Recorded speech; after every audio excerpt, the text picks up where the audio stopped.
दोस्तों नमस्कार, मैं रिंकू कुमार शर्मा कॉन्सेप्ट के इस डिजिटल प्लेटफॉर्म पर आपका हार्दिक स्वागत है, हार्दिक अभिनंदन है। प्यारे विद्यार्थियों, आज जनरल साइंस के अंतर्गत हम नया टॉपिक आपके सामने लेकर आए हैं और टॉपिक का नाम है दोस्तों आनुवंशिकता और विकास। आज इसके बारे में दोस्तों अपन अध्ययन करेंगे। जनरल साइंस के अंतर्गत हेरिडिटी एंड इवोल्यूशन के बारे में आनुवंशिकता और विकास, ये टॉपिक बड़ा महत्वपूर्ण टॉपिक है दोस्तों। इसमें दो पार्ट हैं, एक जेनेटिक्स वाला पार्ट है, एक विकास वाला पार्ट है। तो आइए दोस्तों स्टार्ट करते हैं आज का नया टॉपिक, जिसका नाम है हेरिडिटी एंड इवोल्यूशन, यानी आनुवंशिकता और विकास। बड़ा इंपॉर्टेंट टॉपिक है दोस्तों और इसको ध्यान से देखिए। देखिए दोस्तों, टॉपिक का नाम है आनुवंशिकता और विकास, हेरिडिटी एंड इवोल्यूशन। आनुवंशिकता और विकास, इसके बारे में दोस्तों अपन अध्ययन करेंगे। देखो, ये जो दोस्तों आपका टॉपिक है, इस टॉपिक के दो पार्ट हैं। एक तरफ आपको आनुवंशिकता के बारे में अध्ययन करना है और एक तरफ आपको विकास। तो पहले अपन आनुवंशिकता पढ़ेंगे दोस्तों, पूरी जेनेटिक्स में आपको पढ़ाऊंगा, फिर उसके बाद में बात करेंगे विकास की। इसके दो खंड हैं। आनुवंशिकता और विकास के बारे में दोस्तों जब अपन अध्ययन करते हैं तो सबसे पहले दोस्तों ये जो हेरिडिटी है, ये जो आनुवंशिकता है, इसके बारे में हमें जानना है कि आनुवंशिकता होती क्या है, आनुवंशिक लक्षण क्या होते हैं, आनुवंशिकता का जनक कौन है। मेंडल के बारे में अपन अध्ययन करेंगे दोस्तों। मेंडल ने कितने प्रयोग किए, जिसको अपन 10th क्लास के अंदर पढ़ते थे, उसके बारे में अपन अध्ययन करेंगे। इसके बाद मेंडल ने कितने प्रयोग करे आए और प्रयोग के बाद में दोस्तों उसने किन किन नियमों का प्रतिपादन किया या किन किन नियमों को निकाला, इसके बारे में दोस्तों अपन अध्ययन करेंगे। तो प्यारे विद्यार्थियों, बिल्कुल जीरो लेवल से स्टार्ट करेंगे। एक एक शब्द को मैं आपको टर्मिनोलॉजी को बताऊंगा पहले, फिर उसको आगे अपन प्रयोगों पे चलेंगे कि मेंडल ने कितने प्रयोग किए, चाहे वो मोनोहाइब्रिड क्रॉस हो चाहे वो डिहाइब्रिड क्रॉस हो। तो सबसे पहले देखिए दोस्तों, कुछ सामान्य जो बातें हैं, सामान्य बिंदु हैं, उनको मैं आपके सामने प्रस्तुत कर रहा हूं। ध्यान से देखिए। तो देखो दोस्तों, सबसे पहले दोस्तों ये जो जेनेटिक्स जो शब्द है, इस जेनेटिक्स शब्द की उत्पत्ति जो हुई है वो दोस्तों ग्रीक भाषा के, क्योंकि दोस्तों साइंस के अंतर्गत दो ही भाषाएं ज्यादा चलती हैं। एक भाषा चलती है ग्रीक और एक चलती है दोस्तों लैटिन भाषा, ग्रीक और लैटिन। तो दोस्तों एक ग्रीक भाषा के जेनेटिक्स शब्द जो है वो जेनेटिक्स ग्रीक भाषा के जीन शब्द से बना है। किससे बना है दोस्तों? जीन शब्द से बना है, जिसका अर्थ होता है दोस्तों, इसका अर्थ होता है दोस्तों वृद्धि करना। ठीक है दोस्तों, ये याद रखना। ये जेनेटिक शब्द जीन शब्द से बना है दोस्तों। किस शब्द से बना है? जीन शब्द से। ये आपको याद रखना है दोस्तों, जिसका शाब्दिक अर्थ होता है वृद्धि करना। तो दोस्तों एक बात बताइए आप, सबसे पहले दोस्तों यहां पे दो प्रश्न आपको बढ़ते हैं। एक बनता है जेनेटिक्स का।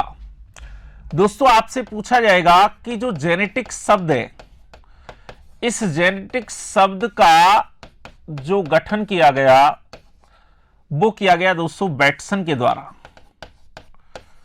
ये बैटसन के द्वारा दोस्तों 1905 में ये शब्द दिया गया। ठीक है।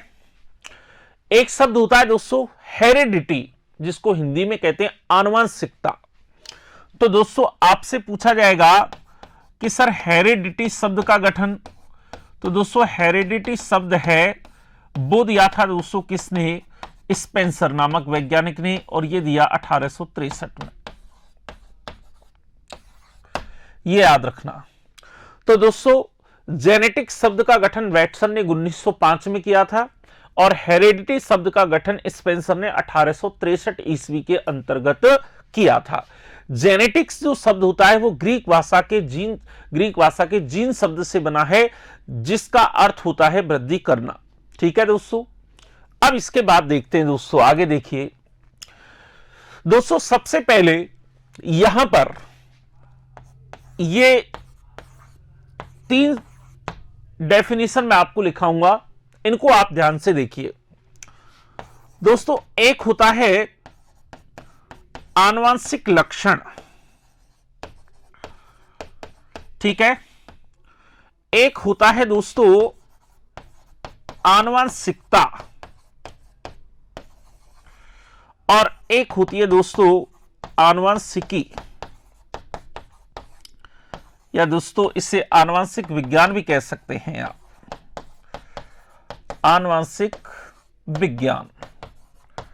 ठीक है दोस्तों, इनके बारे में देखिए दोस्तों, मैं आपको बताऊं कि ये जो टॉपिक है, इस टॉपिक के अंतर्गत दोस्तों आप इस बात को जानते हैं कि प्रकृति के अंतर्गत सबसे पहले जीव कैसे उत्पन्न होता है।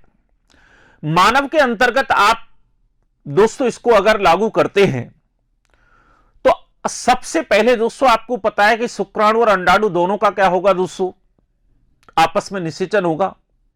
उसके बाद दोस्तों युग्मनज का निर्माण होता है एक कोष के, फिर उसके बाद उसमें विदलन की प्रक्रिया होती है, फिर सेल डिवीजन होता जाता है, फिर अंगों का निर्माण होता है, अंगों के बाद फिर सिस्टम का निर्माण होता है और पूरी बॉडी का निर्माण होता है।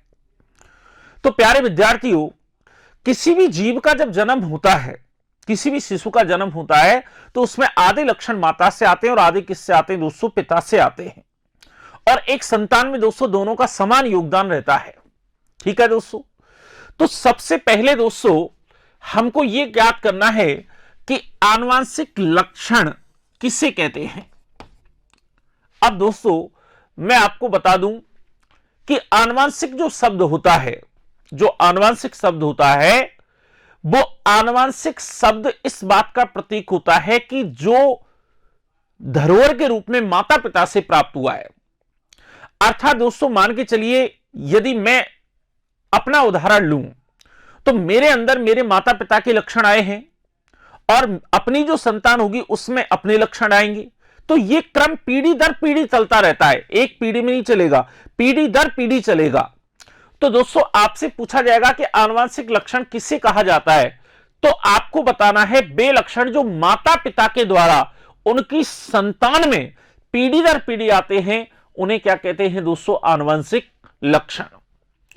यानी दोस्तों माता पिता के द्वारा जो लक्षण उनकी संतान में पीढ़ी दर पीढ़ी ये क्रम चलता रहता है दोस्तों, तो वे लक्षण जो माता पिता से प्राप्त होते हैं पीढ़ी दर पीढ़ी, वो लक्षण क्या कहलाते हैं, आनुवंशिक लक्षण कहलाते हैं। ऐसा नहीं है दोस्तों कि एक ही पीढ़ी के अंतर्गत आनुवंशिक लक्षण जाए और अगली पीढ़ी में वंशानुगत नहीं हो। ये वंशानुगत होंगे दोस्तों, ये तो आप इस बात को जानते हैं कि हेरिडिटी क्या है भाई। वंशानुगति का मतलब क्या होता है, प्रत्येक वंश में इसकी क्या होगी दोस्तों, पुनरावृत्ति होगी, अगली पीढ़ी में भी जाएगा, फिर अगली पीढ़ी में जाएगा। तो देखो आनुवंशिक लक्षण हुआ, अब इसके बाद में आता है आनुवंशिकता क्या है। यदि अगर ये आपको आ गया तो ये तीनों डेफिनेशन आपको आसानी से समझ में आ जाएंगी। अब ये कैसे समझ में आ जाएंगी प्यारे विद्यार्थियों, देखिए देखो दोस्तों, आनुवंशिक लक्षण तो वे लक्षण है जो माता पिता के द्वारा उनकी संतान में पीढ़ी दर पीढ़ी जाते हैं, और इन आनुवंशिक लक्षणों का संचरण या वंशानुगमन, संचरण या क्या बताओ दोस्तों, वंशानुगमन क्या कहलाता है, आनुवंशिकता कहलाता है। क्या कहलाता है दोस्तों, आनुवंशिकता। यानी आनुवंशिक लक्षण, इसको ऐसे बोल सकते हैं आप कि आनुवंशिक लक्षणों का संचरण या वंशानुगमन क्या कहलाता है दोस्तों, आनुवंशिकता कहलाता है। अब देखिए दोस्तों, यह आनुवंशिकता हुई। आनुवंशिकता के बाद में यह शब्द है आनुवंशिकी या आनुवंशिक विज्ञान। तो दोस्तों ये आनुवंशिक विज्ञान या आनुवंशिकी लिखा हुआ है तो ये तो कंफर्म है कि है तो ये साइंस की एक शाखा। तो दोस्तों इन शाखा के अंतर्गत इन दोनों का अध्ययन करते हैं। अर्थात दोस्तों विज्ञान की वह शाखा जिसके अंतर्गत आनुवंशिकता के नियमों, उनसे संबंधित कार्यों, उनके प्रभावों इत्यादि का अध्ययन किया जाता है, उसे आनुवंशिकी कहते हैं। तो इन दोनों को दोस्तों, इन दोनों का अध्ययन इसी शाखा में तो किया जाएगा। या तो दोस्तों आनुवंशिकता से संबंधित किसी पहलू का अध्ययन करें या उसके नियमों का अध्ययन करें, वो क्या कहलाएगी दोस्तों, आनुवंशिकी या आनुवंशिक विज्ञान कहलाती है। ठीक है दोस्तों, एक बार पुनः समझिए। माता पिता के लक्षण, बे लक्षण जो उनकी संतान में पीढ़ी दर पीढ़ी पहुंचते हैं, वो आनुवंशिक लक्षण कहलाते हैं। इन आनुवंशिक लक्षणों का वंशानुगमन क्या कहलाता है या संचरण क्या कहलाता है, आनुवंशिकता। और जिस विज्ञान में इनका दोनों का अध्ययन करते हैं, चाहे वो आनुवंशिकता के नियम हो, चाहे उनके कार्यों का अध्ययन हो, चाहे वो प्रभावों का अध्ययन हो, उसे क्या कहते हैं, आनुवंशिकी या आनुवंशिक विज्ञान के नाम से जाना जाता है। तो प्यारे विद्यार्थियों, टॉपिक हम पढ़ रहे हैं आनुवंशिकता। विकास वाला जो ये चैप्टर है दोस्तों, इसको मैं बाद में आपको कराऊंगा। केवल हम क्या पढ़ रहे हैं दोस्तों, ये हेरिडिटी का अध्ययन करेंगे दोस्तों, आनुवंशिकी का। जेनेटिक्स अपन पढ़ रहे हैं दोस्तों, और जेनेटिक्स में सामान्य बिंदु पढ़ रहे हैं। जेनेटिक्स शब्द की उत्पत्ति ग्रीक भाषा के जीन शब्द से हुई है, जिसका शाब्दिक अर्थ है वृद्धि करना। दो शब्द है दोस्तों, एक तो जेनेटिक्स, जेनेटिक्स शब्द का गठन वैटसन ने किया, और हेरिडिटी किसने दिया है, स्पेंसर ने दिया है। उसने 1905 में, और स्पेंसर ने कब दिया, 1863 में। ठीक है दोस्तों, तो ये तीन डेफिनेशन आपको लिखनी है, एक बार आप इसका स्क्रीनशॉट ले लीजिए। अब चलते हैं दोस्तों आगे, और इस टॉपिक को दोस्तों आगे बढ़ाते हैं। तो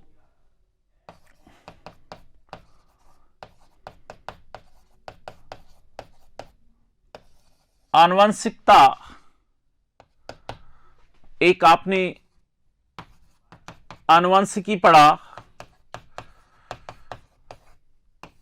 और एक आनुवंशिक लक्षण आपने पढ़ा। आनुवंशिक लक्षण,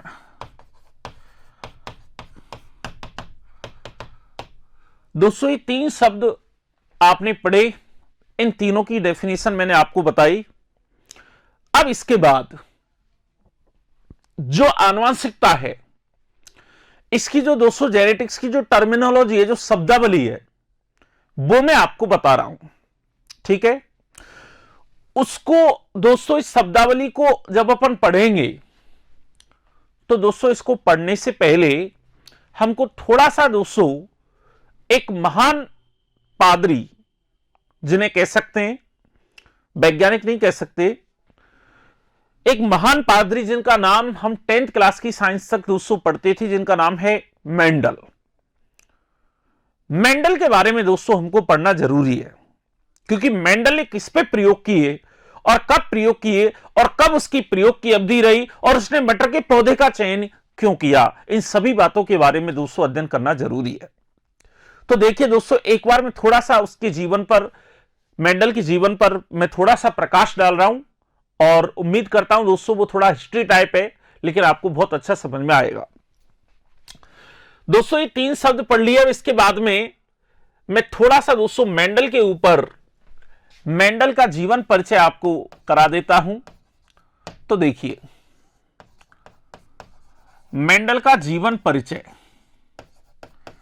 लाइफ साइकिल ऑफ मेंडल, ये क्या है दोस्तों, इसका परिचय। दोस्तों सबसे पहले मैं आपको बताऊं कि मेंडल का जो जन्म है,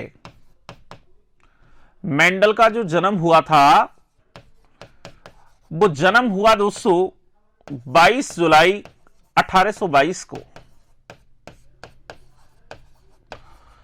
मेंडल का जन्म जो हुआ था दोस्तों, वो 22 जुलाई 1822 को हुआ था, और इनका जन्म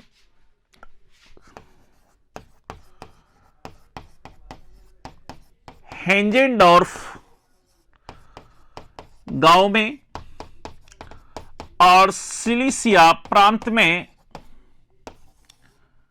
सिलिसिया क्या है दोस्तों, प्रांत में, और ब्रून शहर में, और ऑस्ट्रिया देश में हुआ।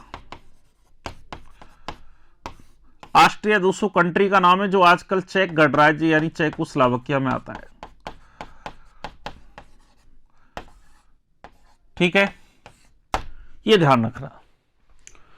तो प्यारे विद्यार्थियों, मेंडल का जो जन्म है वो 22 जुलाई 1822 को हेंजेंडॉर्फ गांव में, सिलिसिया प्रांत में, ब्रून शहर में, और ऑस्ट्रिया देश जो चेक गणराज्य चेकोस्लोवाकिया के अंतर्गत आता है, इसके अंतर्गत इनका क्या हुआ दोस्तों, जन्म हुआ। दोस्तों जो मेंडल था, इनकी जो प्रारंभिक शिक्षा थी वो इनकी प्रारंभिक शिक्षा इनके गांव में ही उत्तीर्ण की दोस्तों इन्होंने। जब उच्च शिक्षा की आवश्यकता महसूस हुई, जब दोस्तों हायर एजुकेशन के लिए अपन कहां जाते हैं बताओ, सिटी में, तो दोस्तों ये उच्च शिक्षा की प्राप्ति के लिए, उच्च शिक्षा की प्राप्ति के लिए ये कहां आ गया दोस्तों, ब्रून शहर आ गया, ये ब्रून शहर आ गया। और दोस्तों ब्रून शहर में आकर सबसे पहले दोस्तों इन्होंने 1842 ईस्वी में दर्शन शास्त्र, जिसको इंग्लिश में फिलॉसफी कहते हैं दोस्तों, दर्शन शास्त्र से स्नातक किया। क्या किया दोस्तों, स्नातक किया। और दोस्तों स्नातक करने के बाद इन्होंने 1843 ईस्वी में एक मठ के पादरी का पद ग्रहण किया। तो बताओ दोस्तों ये क्या बन गए, बताओ, एक मठ के क्या बन गए, पुजारी बन गए, पादरी बन गए। इसके बाद दोस्तों 1849 में इनको ग्रेगर की उपाधि से सम्मानित किया गया। और जब ग्रेगर की उपाधि से सम्मानित किया गया तो दोस्तों इनका पूरा नाम पड़ा Gregor Johan Mendel, Gregor Johan Mendel. ठीक है दोस्तों, ग्रेगर जोहन मेंडल। दोस्तों मेंडल के बारे में यह बताया जाता है कि मेंडल शुरू से ही बहुत ज्यादा दोस्तों अति, जिसको कहते हैं उत्सुकता वाला व्यक्ति, अर्थात जिसमें दोस्तों बहुत समय से ज्यादा टैलेंटेड था, बहुत ज्यादा उत्सुकता थी किसी चीज को जानने का। और दोस्तों बड़े मेधावी छात्रों में इनकी गिनती होती थी ग्रेगर जोहन मेंडल की। तो दोस्तों इस समय से भी आगे चलता था ऐसे बताया जाता है। और दोस्तों हर चीज जानने की इच्छा रहती थी। तो 1849 में इनको ग्रेगर की उपाधि से सम्मानित किया गया दोस्तों।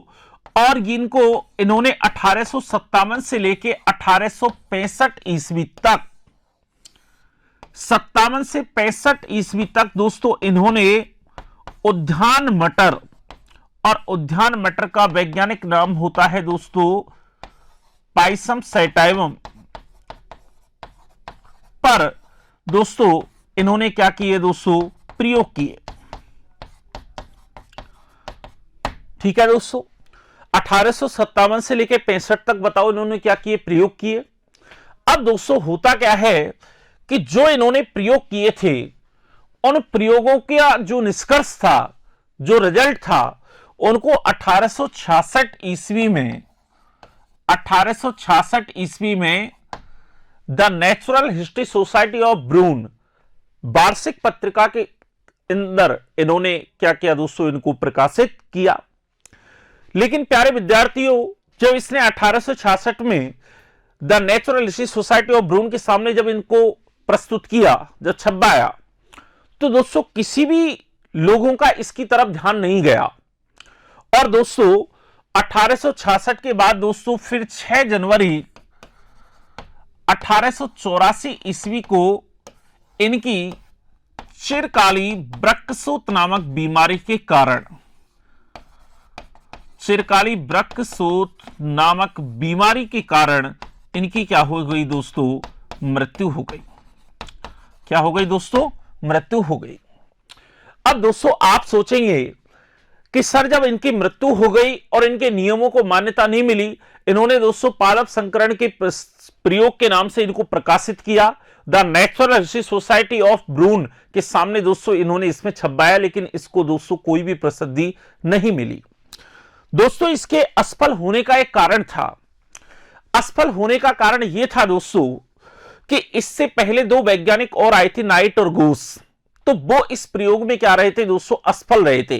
तो लोगों ने सोचा कि जब वो ही फेल हो गए तो ये क्या होगा। एक दोस्तों उस समय एक पुस्तक बहुत ज्यादा, जो डार्विन था, वो डार्विन दोस्तों उस समय बहुत अपने पीक टाइम पे था। तो दोस्तों उसने एक पुस्तक निकाली थी, उस पुस्तक के प्रभाव में दोस्तों लोगों ने इसके नियमों की तरफ कोई ध्यान नहीं दिया और ये दोस्तों 6 जनवरी 1884 को चिरकाली वृक्कसूत्र नामक बीमारी के कारण मेंडल की क्या हो जाती है, मृत्यु। तो दोस्तों अब इसमें आप ध्यान दीजिए कि आपसे क्या पूछ सकता है। तो दोस्तों पहला जो सबसे इंपॉर्टेंट प्रश्न जो आपको बनता है वो ये बनता है कि मेंडल ने प्रयोग किस पर किए।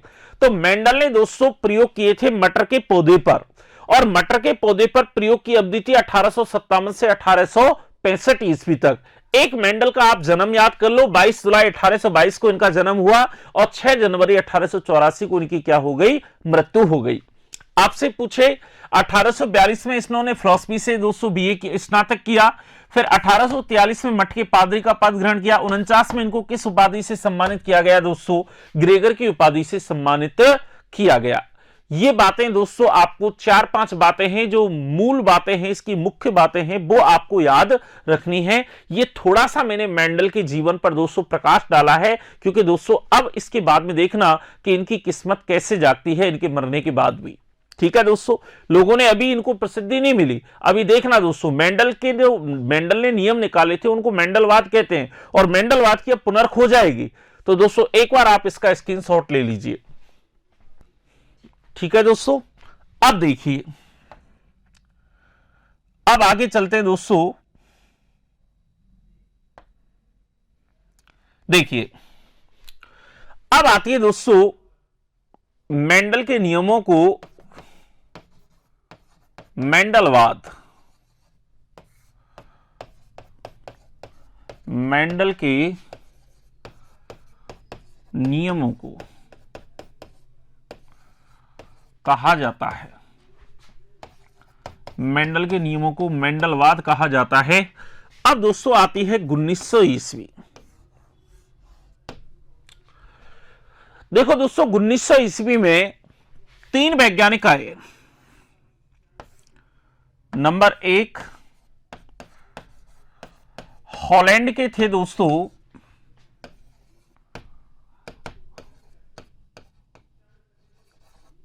हुगो डिब्रीज, और नंबर 2 पर थे दोस्तों जर्मनी के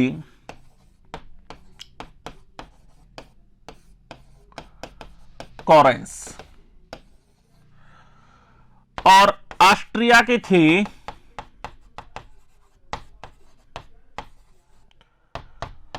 एरिक वॉन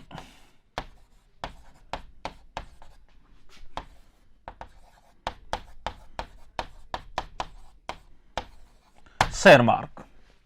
ठीक है दोस्तों इन तीनों वैज्ञानिकों ने क्या किया कि अलग अलग तरीके से दोस्तों इसी पर अपना शोध कार्य किया, और इसी पर अपना दोस्तों शोध कार्य किया, और अपने प्रयोगों के आधार पर दोस्तों निष्कर्षों के आधार पर इन्होंने नियम निकाल के जनता के सामने प्रस्तुत किए लगभग 35 साल बाद। अब दोस्तों एक बात बताइए, जब 35 साल बाद इन तीनों वैज्ञानिकों ने अलग अलग तरीके से जब नियमों का प्रतिपादन किया, जब नियम इन्होंने निकाले, तो दोस्तों ऐसे बताया जाता है कि इन्होंने उसी नियमों को जिनको मेंडल 35 वर्ष पहले खोज चुका था, उन्हीं नियमों को दोस्तों इन्होंने क्या कर दिया, वापस जनता के सामने रख दिया। तो लोगों ने सोचा कि यार ये 3 वैज्ञानिक जिस बात को आज कह रहे हैं, आज से 35 साल पहले अकेला ग्रेगर जोहन मेंडल नामक पादरी इनको पहले ही इस बात को बता चुका है, इसलिए दोस्तों इसको मेंडलवाद की पुनर्खोज कहा गया। क्या कहा गया दोस्तों, मेंडलवाद की, ये क्या है, ये मेंडलवाद की पुनर्खोज है। तो दोस्तों आपसे पूछेगा कि मेंडल के नियमों को वापस किसने खोजा, तो इन तीनों वैज्ञानिकों ने खोजा। कितने समय पश्चात, 35 वर्ष बाद, 35 वर्ष बाद दोस्तों वापस इनको खोजा गया। ठीक है, तो दोस्तों वापस खोजा गया, तो वापस खोजने पर दोस्तों आपसे पूछेगा कि रिजल्ट वही था जो पहले आ चुका था। तो दोस्तों आपसे पूछेगा कि मेंडलवाद की पुनर्खोज में हॉलैंड का कौन सा वैज्ञानिक, तो हुगो डिब्रीज, जर्मनी का कौन सा था, कॉल कॉरेंस, ऑस्ट्रिया का एरिक वॉन शेरमार्क। तो दोस्तों मेंडल के नियमों को क्या कहते हैं, मेंडलवाद। तो ये क्या हो गई, मेंडलवाद की एक तरीके से इसे पुनर्खोज ही माना जाएगा। ये याद रखना। आप इसका स्क्रीनशॉट लीजिए। ये मेंडलवाद की पुनर्खोज है दोस्तों, इसमें से प्रश्न आपको पूछा जा सकता है। ठीक है दोस्तों, अब चलते आगे। देखिए, ये तो हो गई मेंडलवाद की पुनर्खोज। दोस्तों, यदि आपसे पूछा जाएगा कि मेंडल ने प्रयोग किस पर किए, आप बताएंगे दोस्तों उद्यान मटर पाइसम सेटाइव। ओके, लेकिन दोस्तों जो मटर का पौधा होता है, जो उद्यान मटर थी, उस मटर के पौधे पर दोस्तों मेंडल ने प्रयोग किए। ठीक है, तो दोस्तों इसके अंतर्गत 34 विपर्यासी लक्षण पाए जाते हैं। ठीक है दोस्तों, अब दोस्तों विपर्यासी का मतलब क्या होता है? विपरीत। एक जिसमें प्रभावी और दूसरा क्या होगा? जिसमें अप्रभावी। तो दोस्तों क्या मेंडल ने अपने प्रयोगों के लिए मटर के पौधे के अंतर्गत जो 34 विपर्यासी लक्षण पाए जाते हैं, क्या 34 विपर्यासी लक्षणों का चयन किया? नहीं, इनमें से दोस्तों 7 जोड़ी का चयन किया। इन पर बड़े लेवल पर दोस्तों इसने प्रयोग किए। ठीक है, यदि दोस्तों आपसे पूछा जाता है कि सर मेंडल ने मटर के पौधे का ही चयन क्यों किया, मेंडल पीपल का पेड़ भी तो ले सकता था। लेकिन दोस्तों आप खुद सोचिए, पीपल का पेड़ तो बहुवार्षिक पादप होता है, जबकि व्यक्ति की उम्र तो 100 साल होती है, वो एक पीढ़ी भी नहीं ले पाता, इसमें तो वो सिलट लेता। तो इसके दोस्तों मैं रीजन बताता हूं आपको कि मेंडल ने मटर के पौधे का चयन इसलिए किया था कि पहला दोस्तों इसका रीजन तो यह है कि मेंडल ने मटर के पौधे का चयन करने का सबसे पहला रीजन यह है कि दोस्तों ये आसानी से बताओ सर्वव्यापी मटर होती है, आसानी से मिल जाता है। दूसरा दोस्तों ये जगह भी कम घेरता है, स्थान कम घेरता है, यानी कम स्थान में अधिक पौधे उगाए जा सकते हैं। किसके? मटर के। तीसरा दोस्तों यह है कि इसमें स्वपरागण भी होता है और पर परागण भी कराया जा सकता है। ठीक है, ध्यान रखना। जीवन काल क्या होता है दोस्तों इसका? छोटा होता है मटर का, 3 या 4 महीने। इसमें आसानी से 2 या 4 पीढ़ी ली जा सकती हैं दोस्तों, ये याद रखना। तो इन सभी बातों को ध्यान में रखते हुए दोस्तों मेंडल ने मटर के पौधे का क्या किया था दोस्तों? चयन किया था। अब दोस्तों इसमें 7 जोड़ी लक्षण जो हैं, जैसे मान के चलो दोस्तों एक पादप की लंबाई है, पादप की लंबाई, पादप बताओ या तो लंबा होगा और या कैसा होगा बताओ? बौना। बीज की जो आकृति है बताओ दोस्तों या तो कैसी होगी बताओ? गोल, और या कैसा होगा बताओ? झुर्रीदार। ठीक है, तो दोस्तों ऐसे इसने 7 जोड़ी लक्षण लिए। पुष्प की स्थिति ले ली, बीज पत्र का रंग ले लिया, बीज का रंग ले लिया, पीला या हरा ले लिया। ठीक है दोस्तों, तो इससे 7 जोड़ी विपर्यासी लक्षणों का चयन किया। लेकिन दोस्तों आपको यह बात अच्छी तरीके से याद रखना है कि 7 जोड़ी विपर्यासी लक्षण आपको लेने नहीं है, क्योंकि विपर्यासी लक्षण तो कोई से भी ले लो, चाहे लंबे और बौने का क्रॉस करा लो और चाहे दोस्तों गोल और झुर्रीदार का करा लो, अनुपात तो वही आएगा। लेकिन हमें 2 लक्षण आपको याद रखने हैं। एक तो दोस्तों आपकी आसानी के लिए नॉन बैकग्राउंड वाले बच्चे जल्दी समझे, क्योंकि 10th क्लास में हमने पहले पढ़ा है साइंस के अंदर, इसलिए दोस्तों मैं इसमें 2 लक्षण लूंगा। एक तो पादप की स्थिति, पादप या तो क्या होगा बताओ दोस्तों? लंबा, और या पौधा क्या होगा? बौना। या दोस्तों बीज की आकृति गोल होगी या बीज की आकृति कैसी होगी बताओ? झुर्रीदार होगी। तो ये 2 जोड़ी लक्षण लेंगे और इनके दोनों प्रयोगों को अपन पढ़ेंगे। लेकिन दोस्तों मेंडल के प्रयोगों को पढ़ने से पहले आपको इसकी टर्मिनोलॉजी आपको जाननी पड़ेगी, इसके टर्म आपको जानने पड़ेंगे, क्योंकि वहां आपकी समझ में नहीं आएगा। तो देखिए दोस्तों इसकी जो शब्दावली है, इसकी जो शब्दावली है वो आपको पढ़नी पड़ेगी। तो दोस्तों सबसे पहले 1 नंबर पर आता है जीन। ठीक है दोस्तों, लक्षणों को नियंत्रित करने वाली इकाई क्या कहलाती है बताओ? जीन। या दोस्तों आप इसको ऐसे कह सकते हैं कि जो गुणसूत्र होते हैं मानव के अंदर टोटल गुणसूत्रों की संख्या कितनी होती है दोस्तों? 23 जोड़ी यानी 46। यानी दोस्तों जो क्रोमोसोम होते हैं उनको अपन ऐसे प्रदर्शित करते हैं,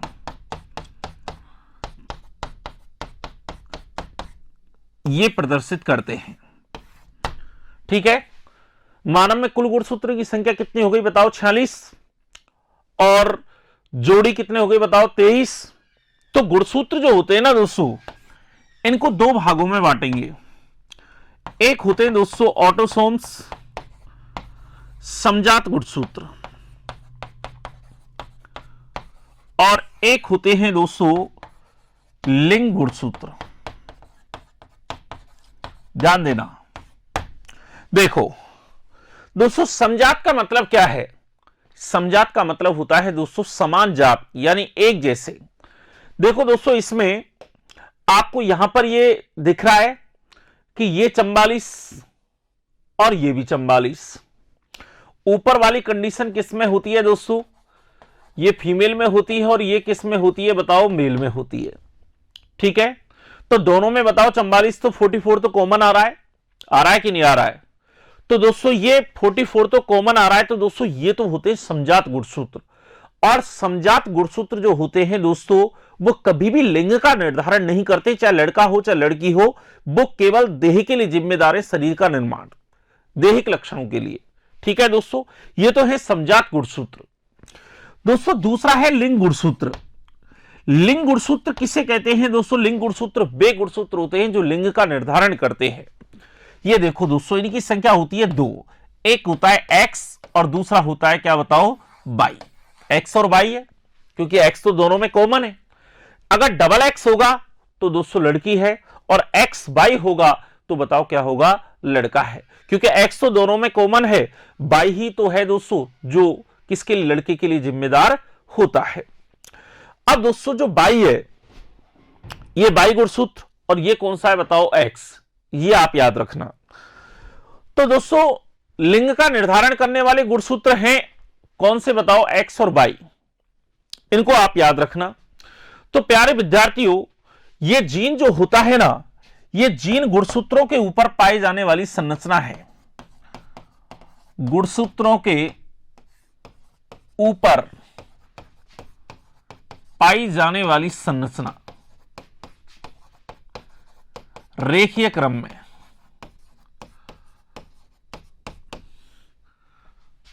और जीन नाम जो दिया था वो दिया दोस्तों 1909 में जोहानसन ने। और ये लक्षणों को दोस्तों क्या करते हैं? नियंत्रित।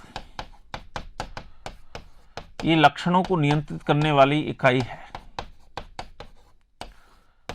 यदि अगर आपसे पूछता है कि जीन किसके बने होते हैं,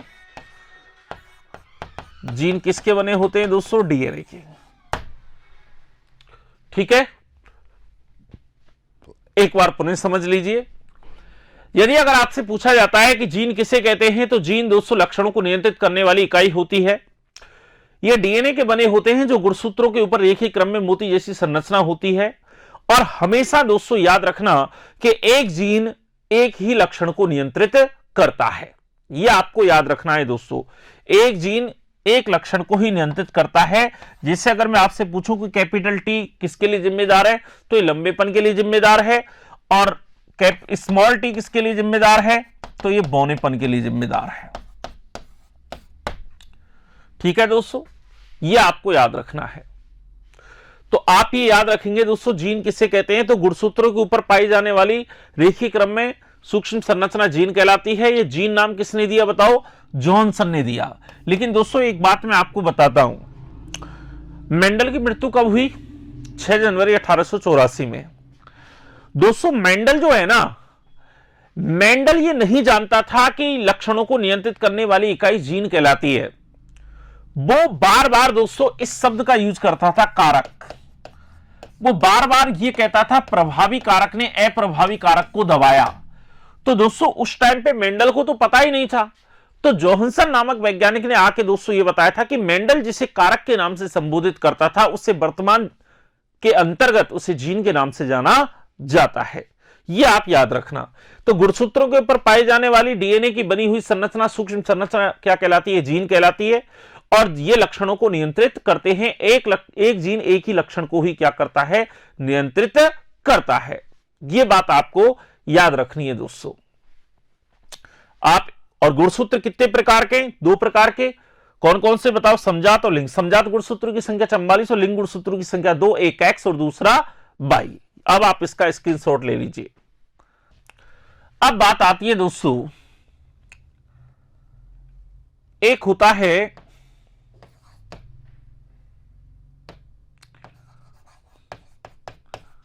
जीनोटाइप और एक होता है फिनोटाइप। जो आपको शब्द आगे आपका जिनसे बहुत ज्यादा काम पड़ेगा, जो आपको जानने पड़ेंगे साइंस के अंदर, वो शब्द मैं आपको बता रहा हूं दोस्तों। इसको कहते हैं जीन प्रारूप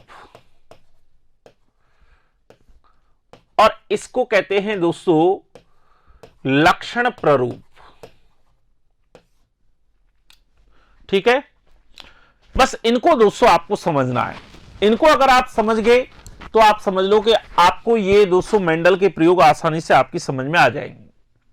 ठीक है, देखो दोस्तों, ये जीनोटाइप और फिनोटाइप, ये क्या होता है?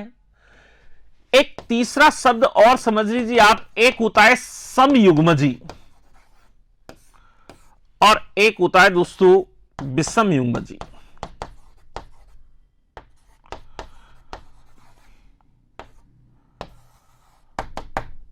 होमोरेट्रो। देखो इनके बारे में देखो दोस्तों, यहां पे आप ध्यान दो। देखो सम का मतलब क्या है? समान। युग्म का मतलब क्या है? बताओ जोड़ा। और जी का मतलब क्या हो गया? बताओ जीन। तो बताओ जीन हमेशा जोड़े में पाए जाते हैं, ये आपको याद रखना है दोस्तों। समयुग्मजी का मतलब है कि जब एक लक्षण को नियंत्रित करने वाले दोनों जीन कैसे हों दोस्तों? समयुग्मजी, यानी दोनों एक जैसे हों, तो बताओ उसे क्या कहेंगे? उसे कहेंगे समयुग्मजी। बताओ ये समयुग्मजी है। और समयुग्मजी को दोस्तों अपन क्या कह सकते हैं दोस्तों? शुद्ध। तो बताओ इसको क्या कहेंगे अपन? शुद्ध लंबा। ये शुद्ध लंबा पादप है। ठीक है दोस्तों, विषमयुग्मजी का मतलब है कि जब एक लक्षण को नियंत्रित करने वाले दोनों जीन अलग अलग हों, कैपिटल टी और स्मॉल टी, तो बताओ दोस्तों ये शुद्ध है या अशुद्ध है? तो बताओ ये तो अशुद्ध है, लेकिन बोलेगा क्या? लंबा, क्योंकि कैपिटल टी ज्यादा प्रभावी है किसकी तुलना में? स्मॉल टी की तुलना में। तो प्यारे विद्यार्थियों, समयुग्मजी और विषमयुग्मजी का मतलब होता है, समयुग्मजी तो वो होते हैं जिनमें दोनों जीन समान होते हैं, और विषमयुग्मजी वो होता है जिनमें दोनों जीन भिन्न भिन्न होते हैं या असमान होते हैं। जीनोटाइप क्या है दोस्तों? जीनोटाइप का मतलब है किसी भी जीव की जीनी संरचना को देखकर निकाला गया अनुपात। इसमें केवल सजीव की जीनी संरचना, यानी दोस्तों जीनी संरचना को देखकर निकाला गया अनुपात। अब दोस्तों जब जीनोटाइप आप देखते हो ना, तो आपको यह हमेशा याद रखना है कि जीनोटाइप देखते समय आपको यह भी याद रखना है कि यह जीन किसी लक्षण विशेष के प्रति शुद्ध है या कैसा है दोस्तों? अशुद्ध है। यह आपको याद रखना है। लक्षण प्रारूप क्या है? फिनोटाइप क्या है दोस्तों? फिनोटाइप का मतलब यह होता है कि किसी भी जीव के भौतिक स्वरूप यानी बाह्य लक्षणों को देखकर निकाला गया अनुपात। अर्थात दोस्तों इसमें केवल बाहर से अनुपात निकाला जाता है, इसमें शुद्ध अशुद्ध से कोई मतलब नहीं है। जैसे फॉर द एग्जांपल दोस्तों देखो, एक ये मैं आपको वो दे रहा हूं, एक रेशो।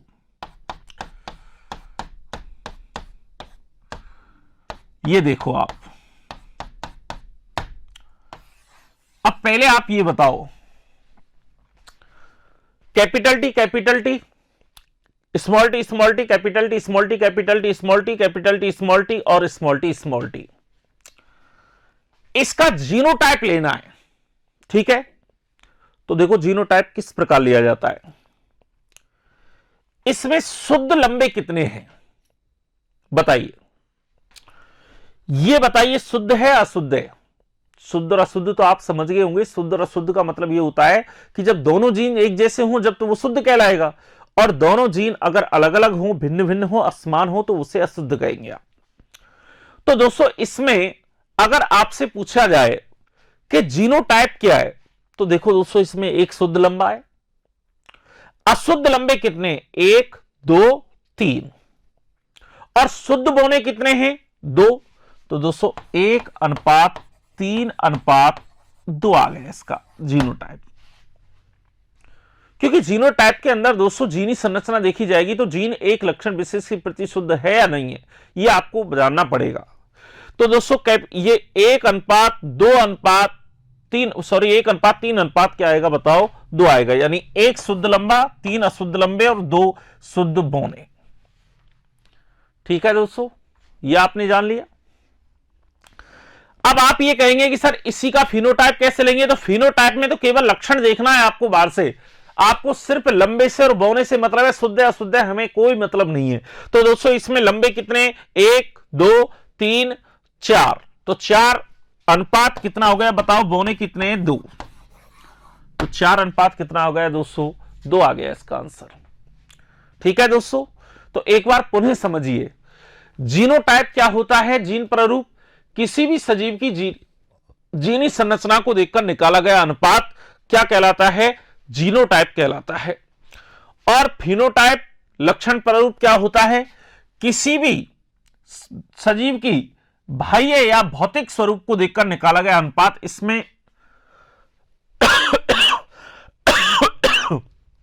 इसमें शुद्ध और अशुद्ध से कोई मतलब नहीं होता है। समयुग्मजी, इसमें दोस्तों यदि दोनों जीन समान हैं तो समयुग्मजी, और दोनों जीन अगर भिन्न भिन्न हैं तो वो क्या होगा? विषमयुग्मजी होगा। ये आपको याद रखना है दोस्तों।